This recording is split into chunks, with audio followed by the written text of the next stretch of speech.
Welcome to the ACS Learning Center. Today we're going to do a view of the laundry workflow.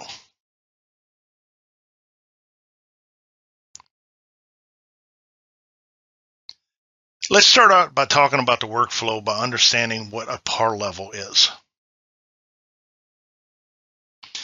So the term par level is used to describe the amount of linen an account requires in a 24-hour period. To do so, we take a look at the rooms, the number of sheets, towels, blankets, bedspreads, pillowcases, washcloths, everything that's in a room that a customer needs when they rent that room is considered a par level for that room. If we add up all that linen of all the rooms that are on the property, that would equal one par level for that property. The account should keep enough linen on hand so that the workflow can run smoothly. And to do so, we recommend that they have a minimum of 3 par of linen. This would include that they have one linen that is in the rooms being used.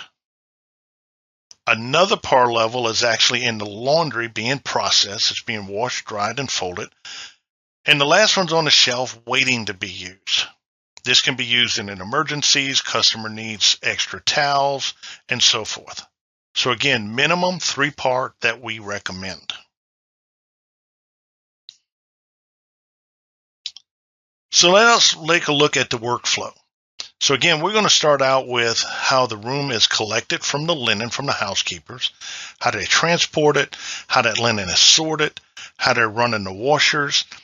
Do they have a clean hand policy in place? Are they unloading the washers, loading, unloading dryers, how they're finishing, folding, and storing the linen?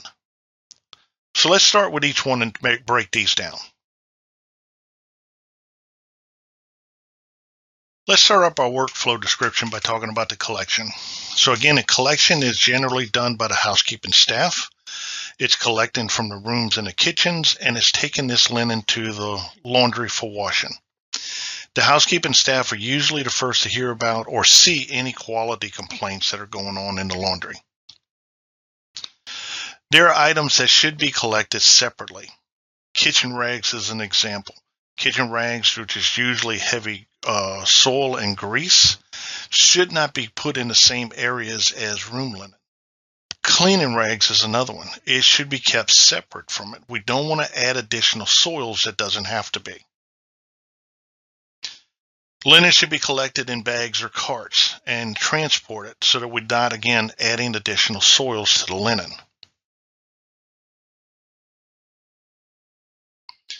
Transporting the linen from the rooms to the laundry. Here's a huge part. We need to collect it in clean carts and clean bags. And again, we don't want to overload these carts. We don't want the linen to fall out and be dragging on the floor. Again, the overall goal is we don't want to add additional soils or cause damage to the linen. At no time should the linen come in contact with the ground or with concrete. Again, this is adding additional soils. The linen is hanging out of carts, for an example. The wheels could catch it, run over it. These type of soils make it very difficult to remove and almost impossible to wash out.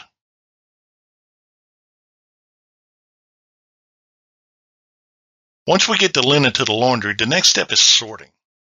Sorting is usually taking the linen and we separating this based on how it's going to be washed, how it's going to be dried, and how it's going to be finished. Gloves should be worn while we're sorting linen. And in fact, gloves should be worn anytime that you're dealing with soiled linen. When you're in there servicing an account, you're dealing with the equipment, you're touching where dirty, soiled hands are, you should also be wearing gloves. Linen is generally sorted before it is washed. This is called pre-sort. And again, in a perfect world, we should sort this based on the type of fabric it is. Is it terry items like towels, washcloths, hand towels versus sheets, which are usually very thin?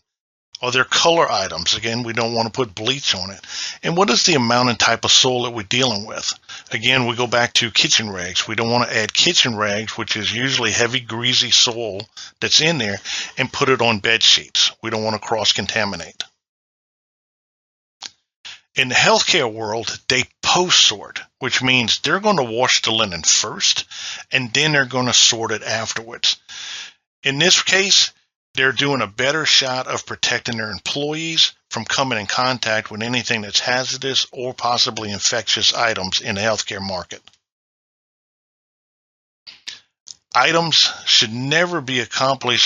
Sorting should never be accomplished placing the items on concrete floors. Concrete floors can cause stainings that cannot be removed.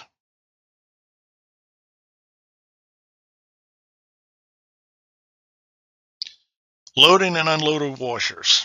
Mechanical action, here's the name of the game. We need to have mechanical action within these washers to help remove the soil. In doing so, when we're loading these washers, it's all basically going to be on the amount of linen that it can hold. And this is generally designed by the washer itself. If we have a 60-pound washer, the theory is that it can hold 65 pounds of linen. But now we have to take in consideration what is the type of linen.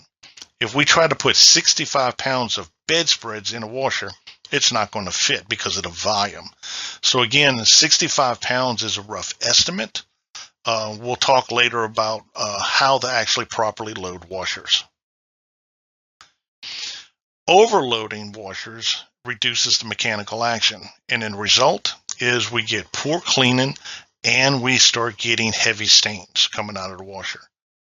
Underloading reduces the mechanical action that's in there. In underloading, we waste chemicals, water, power, time, and labor. So the proper load size for loading a washer is going to be dependent on the fabric, how much soil is in it, and the type of soil, and again, what is the type of machine that we have. It's going to play factors in how we load and unload washers. The main objective here is we have to keep good mechanical action. It's imperative.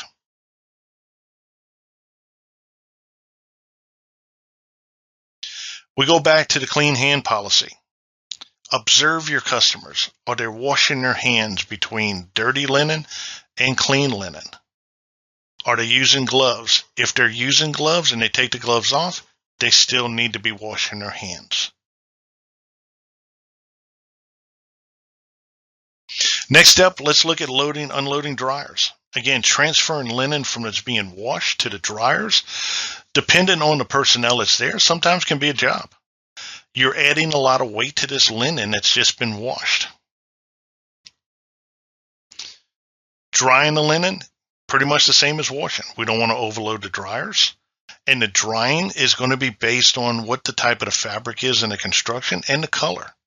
Again, each has different drying temperatures and times. It takes longer to dry towels than it does to dry sheets. The process of drying is basically putting the linen in the dryer. The dryer blows hot air over the linen, generally depending on the type of construction and color, anywhere between 120 and 180 degrees. They're rotated in a drum. This is how they're dried.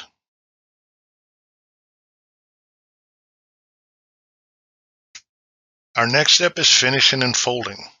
Again, folding in the next step is usually items that's been through the dryer. Again, sheets, towels, pillowcases, washcloths, and so forth. Usually, most of the time, it's accomplished by folding these by hand. Or there may be in some cases they have folding aids or folders that helps them do this. Manual folding usually get the desired fold that you want. And it ensures some quality control. Again, as we're folding these, we're looking through to say, do we have any stains? Do we have any holes? Do we have any tears? Finishing is usually those items that goes through an ironer. So again, depending on the size of your account, the larger the account, they may have ironers there. Ironers will generally take items that will skip the dryer step, go straight to the ironer. The ironer will press it and dry it at the same time. And again, depending on the ironer, some of them have folders attached to it. So when it comes out, they're already folded. Items that would go through an ironer would be things like sheets, pillowcases, tablecloths, so forth.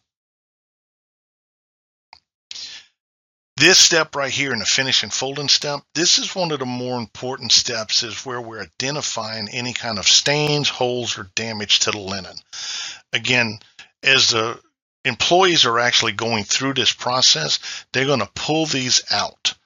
If they're stains, we're going to put them in a stain reclaim program. If they got holes or tears, we got to throw them out or put them in a reject where we're going to throw them out and not use them again. In the folding step, we're also going into the storage of the linen here. And again, linen should be stored in a well-designed storage space. It should be separated from soiled linen, should be readily accessible. Linen needs to rest just like people. The longer we allow it to rest and the fibers relax, the longer the linen will last. We also want to make sure that we're not putting it on shelves or on racks that's going to add rust or more soil or dirt to it after it's been processed. As we talked about earlier in the program, the customer should maintain a par level of 3. 1 par of linen should be on the shelves, ready to go. 1 par level is in the rooms being used, and another par level that's in the laundry being processed, washed, dried, and folded. That's in there.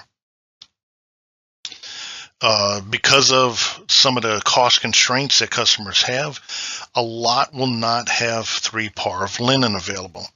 On an average, hotels keep approximately 1.2 par of linen. The problem with this is they only have enough linen to fit in their rooms. When a customer checks out or is gone for the day, that linen has to be gathered, sent to the laundry, washed, dried, and folded, and sent back to the room before they can actually rent that room again. In this process, there's a lot of missteps that can happen. One is they start picking the wrong wash formulas. They start washing on the shortest cycles. They start overloading the washers. This becomes a problem in the end. And again, if they only have 1.2 par linen, it means that the linen's going to wear out 3 times faster. To learn more about the laundry workflow, talk to your manager, regional manager, vice president, or contact the training center for more information.